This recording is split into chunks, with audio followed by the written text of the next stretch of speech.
वो इंसान हो जो खुद को जानता है, जिसे एग्जिस्ट करने के लिए किसी की परमिशन नहीं चाहिए।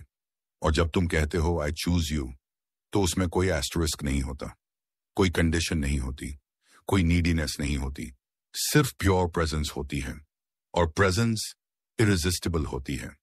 जब एक औरत ये सुनती है तो उसके अंदर कुछ एंशिएंट जाग जाता है, एक क्रेविंग, ना कंट्रोल के लिए बल्कि ट्रस्ट के लिए, क्योंकि अब उसे एहसास होता है कि तुम कहीं भी हो सकते थे, किसी के भी साथ, लेकिन तुम उसे चूज कर रहे हो, ना कि जरूरत के चलते, बल्कि इस मोमेंट में उसकी इच्छा से। और ये रेयर होता है, ये पावरफुल होता है।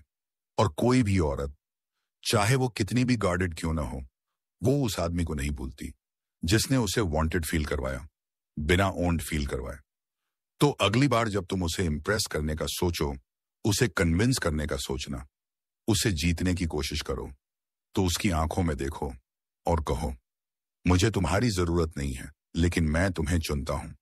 और उसके बाद जो साइलेंस आया है वो सब कुछ कह देगा। Number 2, tell me something you have never told anyone.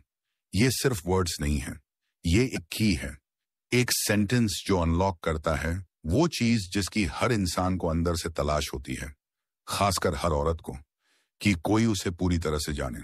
और जैसे ही तुम ये कहते हो, सब कुछ बदल जाता है, क्योंकि तुम उसके बॉडी की तारीफ नहीं कर रहे, ना ये पूछ रहे कि वो क्या काम करती है, ना ही खुद के बारे में फालतू बातें बता रहे हो।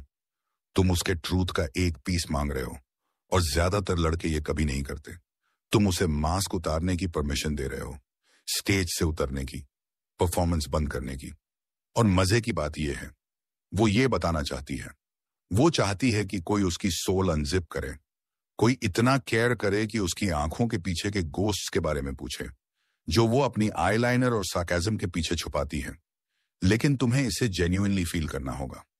ये कोई लाइन नहीं है, ये एक डोर है। जब तुम कहते हो tell me something you have never told anyone, तो तुम्हारी आंखें स्टेडी होनी चाहिए, ना जजमेंट, ना फ्लिंच। तुम उसका कन्फेशनल बन जाते हो। और जैसे ही वो तुम्हें कुछ बताती है, तुम उसके अंदर आ जाते हो